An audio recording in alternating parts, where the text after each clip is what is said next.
Deputy speaker రఘురామకృష్ణరాజుపై చేసిన అనుచిత వ్యాఖ్యలను ఉపసంహరించుకుంటున్నట్లు టీడీపీ నేత పొత్తూరి వెంకటేశ్వరరాజు తెలిపారు. చేసిన అభివృద్ధి పనులకు బిల్లులు రాలేదన్న కోపంలో అవగాహన రాహిత్యంతో డిప్యూటీ స్పీకర్పై అనాలోచిత వ్యాఖ్యలు చేసి తప్పు చేశానని అన్నారు. రఘురామకృష్ణరాజు గారి విషయంలో నేను మాట్లాడింది చాలా పొరపాటు మాట్లాడాను.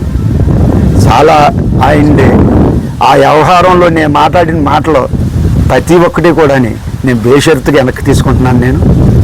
నేను ఏంటంటే ఆ టెన్షన్లో ఆ వ్యవహారంలోని ఇలా ఇచ్చేసేస్తామేంటి, నాకు ఇదేంటి పరిస్థితి, నేను గౌరవాన్ని కోరుకుంటే నాకు ఈ పరిస్థితి ఏంటి, నన్ను ఇలాగా ఇంత ఇచ్చేసేస్తున్నాను, నేను ఏదైనా ఇచ్చేస్తున్నానా, ఆ రోడ్డు ఎత్తే రోడ్డుకి బిల్లు రానెత్తలేదు. అప్పుడేమో 30 లక్షలు ఎత్తి ఈ రోడ్లు ఎత్తే 2019 ఎలక్షన్ ముందు కిప్పింగ్ బోర్డులో కలెక్టర్ గారు ఇచ్చిన దాంట్లో ఎత్తే ఆ బిల్లులు రాకుండా 5 సంవత్సరాలు అసలు కనీసం ఆన్లైన్లోని కూడా తీయించేసి అనేక ఇబ్బంది పెట్టి ఆ బిల్లులు రాలేదు.